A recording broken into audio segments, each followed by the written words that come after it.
Hello and welcome to Newsmakers on CHCH Podcasts. I'm Louie Butko, and today we're discussing the recently tabled Ontario provincial budget.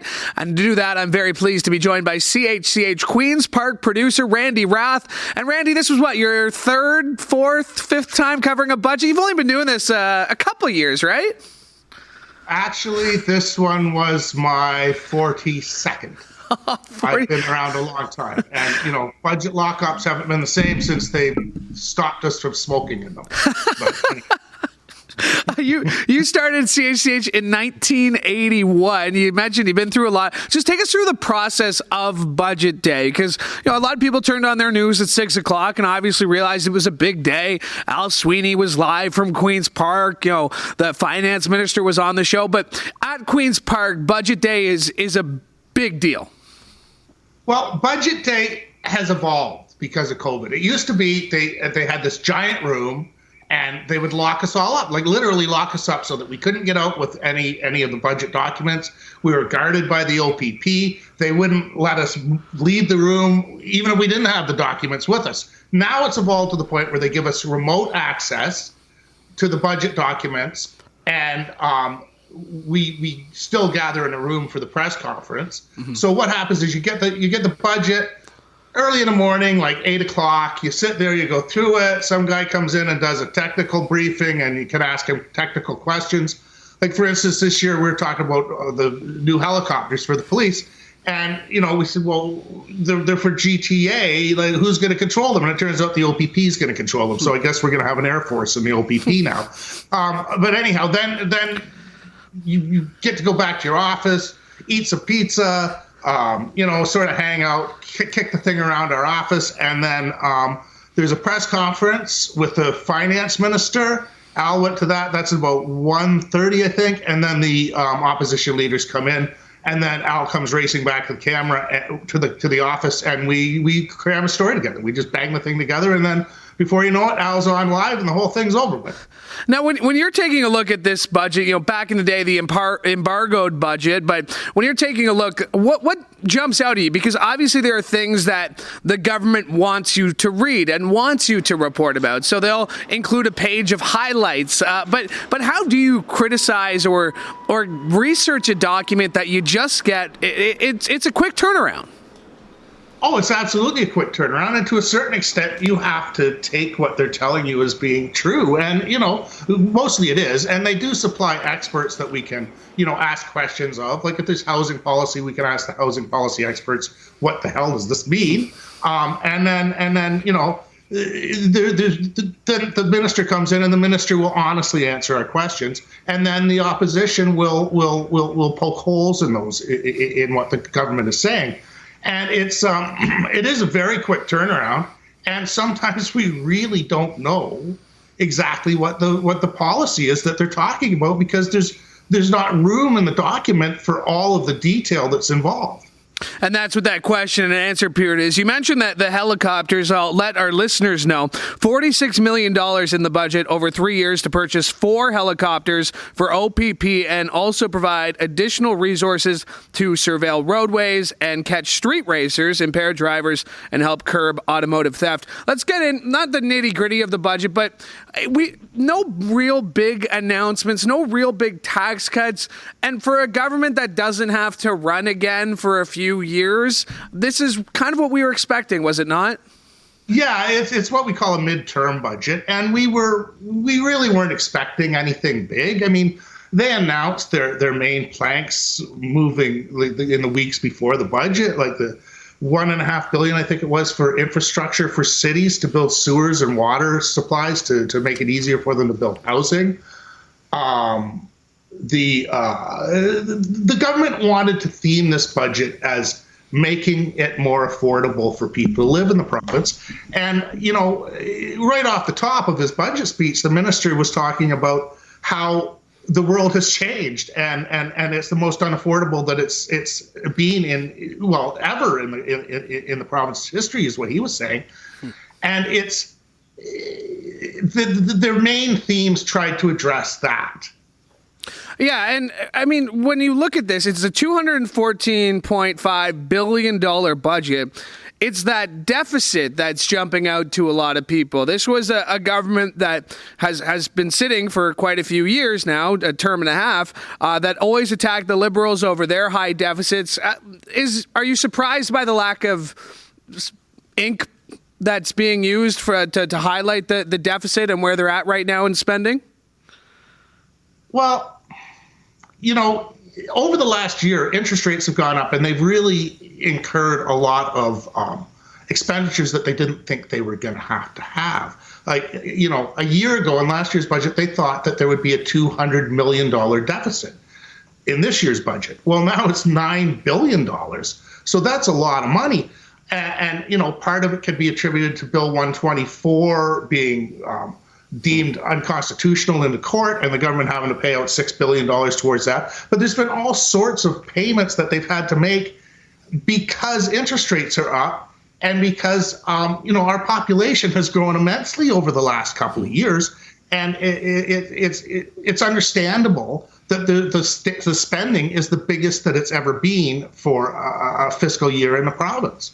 They have promised, not surprisingly, to run a balanced budget by 2025-2026. I noticed that in the notes, as they plan on being back to balanced books before the next election.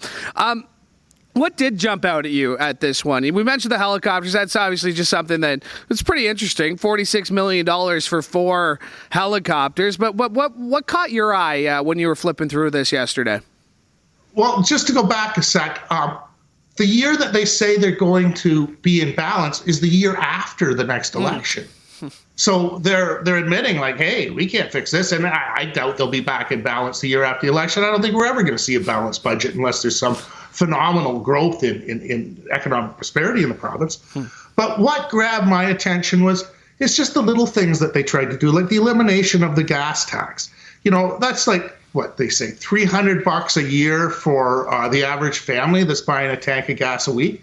Well, since they started that to when they're going to end it, which they won't do next fall, it's going to cost the provincial coffers $5 billion.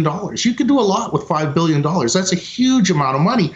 And it's the type of thing that, people are unwilling. They want to save money. They want to, they want to, not be nickel and dimed.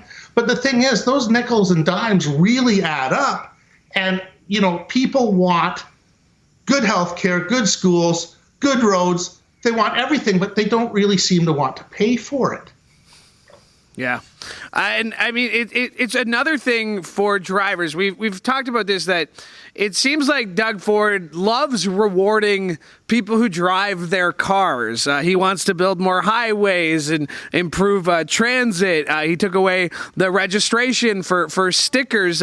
What is this government's fascination with drivers? And do you find that might hurt them when at a time people are pushing public transit, it seems like it's drivers, auto insurance rates being cut that seem to be benefiting most from at least this one this year?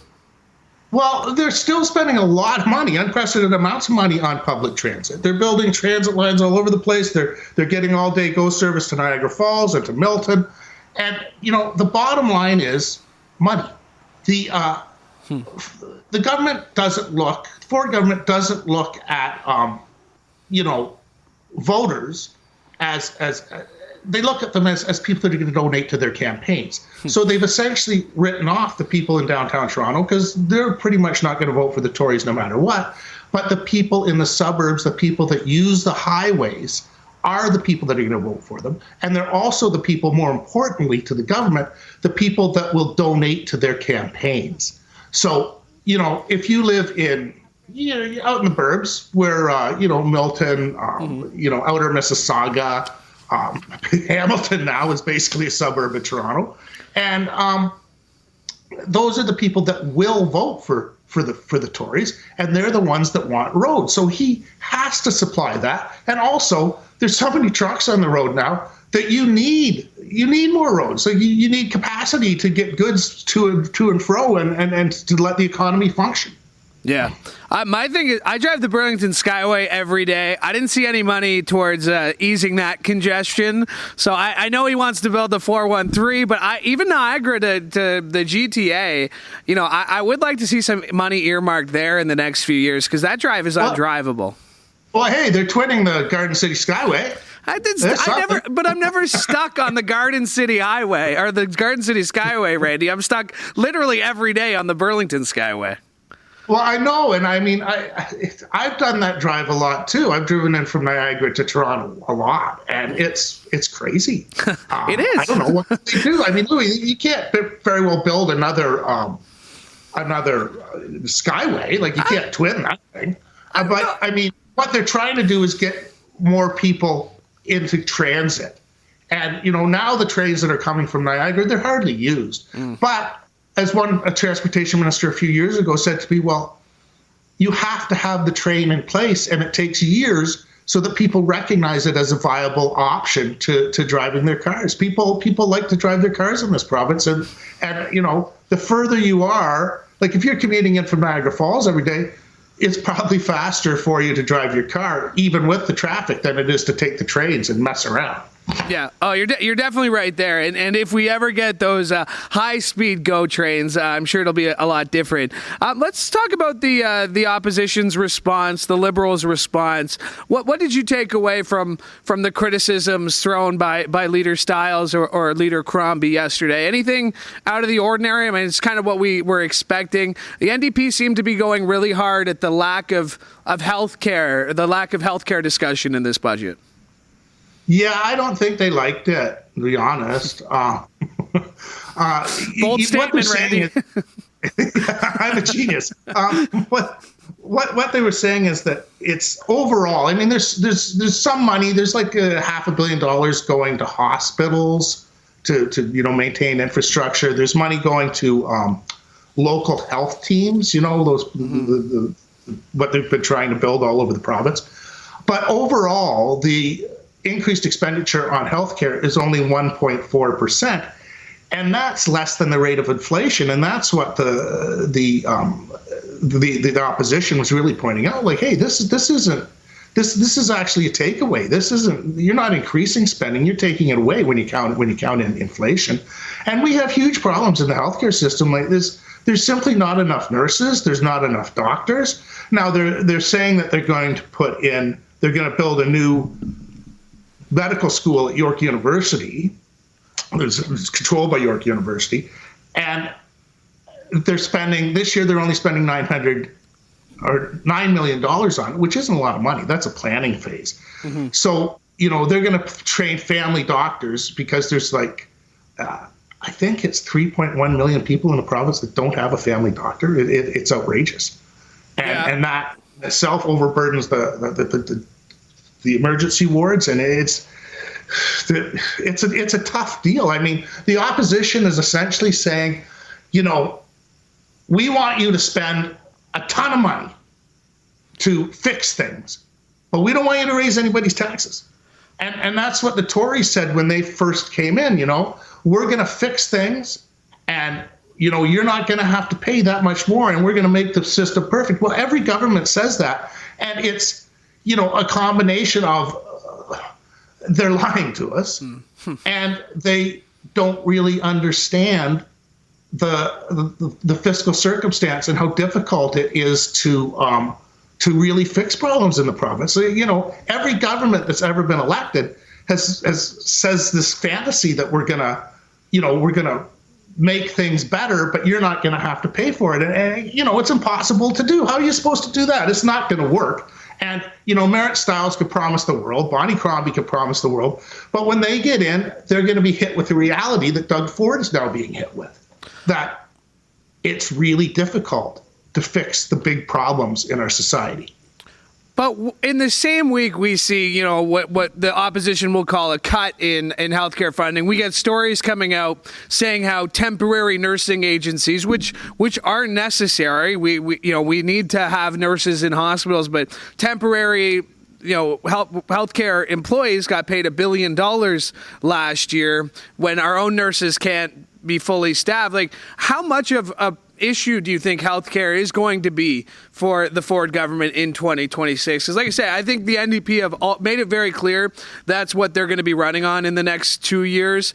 Crombie seems like she's going to go after him for housing. This fourplex comment, that's 4 stories, whatever, that's going to stick with him. Like, that's kind of a 1-2 punch from the opposition. How do you see the Ford government fighting back against that, and can they be effective? Well, to be fair, they have spent quite a bit of money building hospitals. There's hospital builds going on all over the place. But at the same time, there's not enough staff. And the temporary workers, they're making far more money than nurses that work within the system that are like staff nurses. And the nursing agencies will go out and recruit those people.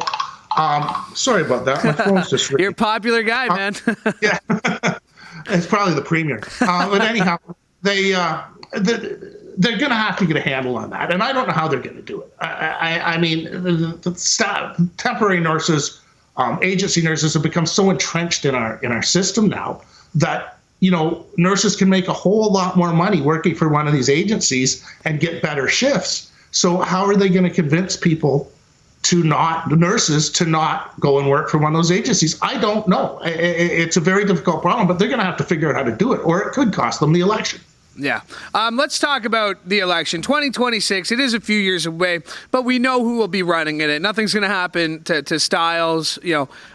Crombie is going forward. How do you see even the next year playing out? Now that this budget is tabled, what's the priority for the Ford government, and what do you see that Bonnie Crombie doing to try and bring the Liberals back into relevance? Because it seems clear by the amount of times Doug Ford mentions her name unprompted that there is some concern about her and what she could do. But how do you see that kind of battling out for the next year or so go down? Well, she has clearly gotten under his skin. So they have to have, the Tories have to have polling that shows that Bonnie is a significant threat to them. She is right now, going around the province, rebuilding riding associations, connecting with people. I think that her desire to do that overrode her desire to have a seat in the House because she's not going to run in the Milton by-election. I think that they really see Bonnie as a threat, even more so than Merritt Stiles, because a lot of the people that voted for Merritt Stiles this last election, weren't necessarily voting for her. They were voting against the previous premier, Kathleen Wynne, because Wynne had worn out her time. The Liberals had worn out their time. So, Stiles won a lot of stuff because of Wynne. And that hung over into the second Tory term. There was still this visceral dislike of the Liberals. And now that may be changing. But the one thing that we really have to keep our eye on, what are the RCMP going to do about this investigation into Ford's handling of the Greenbelt? I mean, you could very well have, not necessarily cabinet ministers being charged by the police, but some of their staffers could be. Like, we really don't know yet, and they're taking their time. The cops are real thorough when they do something like this. And what happened during the Greenbelt stuff and giving land, allowing Ford's buddies that were at his daughter's wedding to develop parts of the Greenbelt, it smells to high heaven. And if somebody in his government gets charged, then that's a significant blow to him. And I'm also not completely convinced that Doug will run again. If he looks at it and thinks, man, I could lose this thing, he still has a lot of time where he could, decide I'm not going to run again, and the Tories will have a leadership convention. That's still, that's yet to be seen. We don't know. You brought up the Greenbelt, and you're in Queen's Park. There's a lot of reporters who are coming through. There's a lot of, did you hear this? Did you hear that? How much of the word Greenbelt around Queen's Park? Like, is it whispered? Is it yelled? I mean, how much of that? You mentioned the RCMP investigation, but how much of the Greenbelt we know they want to push on, but how much is it still talked about in the halls of Queen's Park? It still is. I mean, the Tories are pretty worried about it, and quite often at Queen's Park, like it is talked about a lot, but there's a bubble around Queen's Park. And if you're inside that bubble, things concern you that wouldn't necessarily concern people outside of the bubble. And I don't know, you're better to tell me than I am to tell you how much of a concern the Greenbelt is to the greater public. Like, is it just the people that we see protesting that are the same people that are protesting pretty much at every protest? Or is there an overall societal public view that, you know, this Greenbelt is sacrosanct and shouldn't be developed? It's really hard to say. But yeah, the Greenbelt is still, people are really interested in what's going to happen there at Queen's Park. It's very important. The one thing I was looking at with this budget was housing. I don't see a lot of things, you know, when it comes to housing. There was a rental housing relief. Municipalities can charge less property taxes for new purpose-built rental apartments. But for a government that has been preaching 1.5 million homes by 2030, 1.5 million homes, you've heard that number 1.5 million times, Randy. How does this government attack housing? How do they make housing affordability a priority? Because based on this budget, it didn't seem like this is a government that's prioritizing 1.5 million homes. Well, the government hasn't really ever defined what an affordable home is. And, you know, it's sure, you can supply all the infrastructure that you want, but the way that homes are built in the province, they're built by developers. And developers are not going to build homes that are going to be truly affordable to the public. You know, rentals and home ownership has gone really badly. I mean, there's people in this province that make 70 grand a year, and they can't afford an apartment and food. So, you know, something has to give. And, you know, there's been calls by the NDP and by the Greens to have purpose-built affordable housing built by a government agency, not by developers who are motivated by profit, and that's it. And that's the way that it is with developers. They're not going to build a home that costs, you know, $400,000 or $500,000. It's just not going to happen. So I think that the government has to get into the business of building homes like they did after the war, after the Second World War. You know, Calandra talks about we need a wartime effort to build homes. Well, you're talking through your hat, Mr. Calandra, because you're expecting developers to do that. If you're truly going to have a wartime home building project, the government is going to have to be the contractor that builds those houses. And, you know, a couple of months ago, maybe 3, Ford was talking about having a $500,000 homes with a backyard, a finished basement, and you know, a driveway, and these things would be readily available to everyone. Well, sometimes the guy just says whatever pops into his head, and he thinks the person in front of him wants to hear, because there's been no mention of that essentially since he said it, and you know, it's a fantasy. Yeah. So, you know, you have to take what Mr. Ford says a lot of time with a grain of salt, because he just talks off the cuff. The other day he was talking about, we're going to build, you know, as many prisons as it takes to keep the bad guys off the streets for as long as is needed. So I thought, well, what is he talking about? So I called up his office, and they sent me to corrections.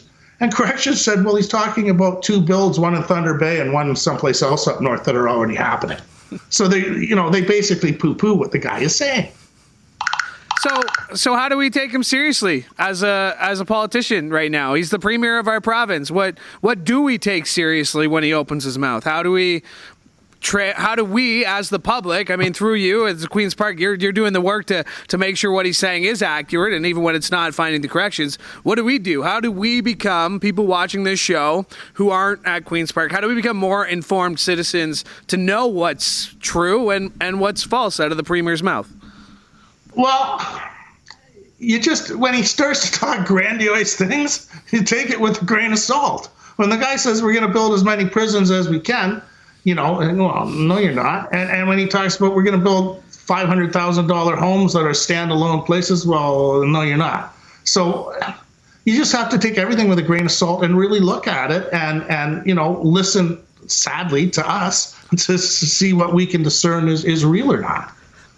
Well, that's what we're here for, right? That's what we're here for. Yeah, exactly. You know, a lot of people don't want to acknowledge that anymore. But we don't go on the air spewing out propaganda. We fact check stuff, and we try to tell the truth whenever possible. And sometimes when you're dealing with politicians, you can't just verbatim say what they've said because it's baloney. But I see that happening a lot now. So you've worked at Queen's Park. We talked about this. You worked at Queen's Park, a while. You've been through 9 different premiers. You know the way it operates. It's something about this Conservative government seems it is very hard to get someone to talk to you, an MPP, somebody to go on camera. It's usually a response. It's usually an email. Has that always been the case? Have they always avoided trying to talk to us? Because it does seem like with this government, I've reached out to have the premier on this show. He was the only Ontario leader who declined the invitation. I have difficulties trying to get Conservative MPPs on this show. It just seems like they're making it harder for us to talk to them. Is that... You've been there a while. Is that the case, or am I overthinking this? Yeah, that is the case. I mean, even Mike Harris, every day after question period, he would come out and talk to us. Ford never comes out after question period. It's got to be a structured press conference where they're in control. They'll give us one question, one follow-up. That's it. We got to line up. And also, a lot of times the MPPs don't want to talk to us, and if they do, they're checking with the Premier's office to see what the line is. Things started to be controlled by the centre, the Premier's office, under essentially Peterson, and it's just gotten worse ever since. So that now, any messaging that comes out has been approved by the Premier's office and their message handlers, so to speak. Yeah, it's definitely been an interesting time to be at Queen's Park. And Randy, we appreciate all the work you do there for us and appreciate your insights today. Thank you so much for sitting with us. Appreciate it. Yeah, it was good. It was good to be here, Louie. Thank you. Awesome. No problem. That is Randy Rath. He is the Queen's Park producer for us here at CHCH, a longtime steward there at Queen's Park, and we appreciate his insights today, just like we appreciate you joining us here on CHCH Podcasts. And hey, however you found us, make sure you like and subscribe so you never miss an episode of this show or any of the other great shows we have for you, including Sportsline with Bubba O'Neill. You can catch that every Tuesday to Friday. You can also catch a new episode of the Trending Now podcast every Friday as well. My thanks to Mike Corson for directing today's show. My thanks to Chantel Grillo for rolling the prompter as well. Great job, Chantel. And thank you from all of us here at CHCH. Have a great day.